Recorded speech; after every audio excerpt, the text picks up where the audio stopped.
आज आपण बनवणार आहोत तिळगुळाचा आईस्क्रीम। त्यासाठी मी सुरुवातीला अर्धा कप गार दुधाला 2 चमचे कस्टर्ड पावडर लावून घेतली आणि इकडे अर्धा लिटर दूध जे राहिले ते उकळायला ठेवले। त्याचबरोबर पाव वाटी मी साखर घेतली।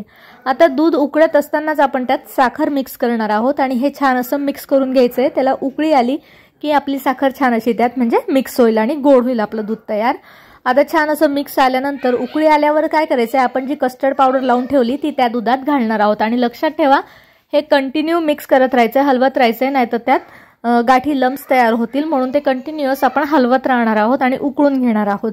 ते उकळायला लागलं की छान असं घट्ट व्हायला लागतं, आपल्याला दिसतं मग घट्ट झालंय आणि जे मी कन्सिस्टन्सी दाखवेल पुढे त्या कन्सिस्टन्सीमध्ये तुम्ही तेवढं घट्ट होऊ द्यायचंय। छान असं त्याला उकळू द्यायचंय आणि हलवत राहायचंय, नाहीतर ते खालून लागतं आणि जळू पण शकतं। त्यामुळे आता छान आपलं दूध घट्ट असं तयार झालंय, आपण त्याला गार होण्यासाठी ठेवूया।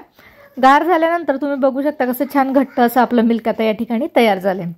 त्याला गार झाल्यानंतर आपल्याकडे जे तिळगुळाचं सारण केलेलं असतं ते आपण त्यात मिक्स करणार आहोत।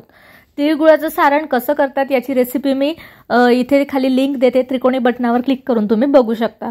आणि या दुधामध्ये आपण ते सारण घातल्यानंतर छान असं मिक्स करून घेणार आहे आणि मिक्स झाल्यानंतर माझ्याकडे जो टीन आहे डब्बा आईस्क्रीमचा त्यामध्ये मी ते ठेवून छान सेट होण्यासाठी ठेवणार आहे। वेगवेगळ्या प्रकारचे आईस्क्रीम या ठिकाणी खूप मिळतात। मला सुरुवातीला नवल वाटायचं तिळगुळाचं आईस्क्रीम काय असतं किंवा पेरूचं म्हणजे आईस्क्रीममध्ये तिखट टाकून खातात, म्हटलं असं कसं असतं, मग मला कळलं की ते पेरू आईस्क्रीम आहे त्यावरती तिखट टाकून इथे मिळतं।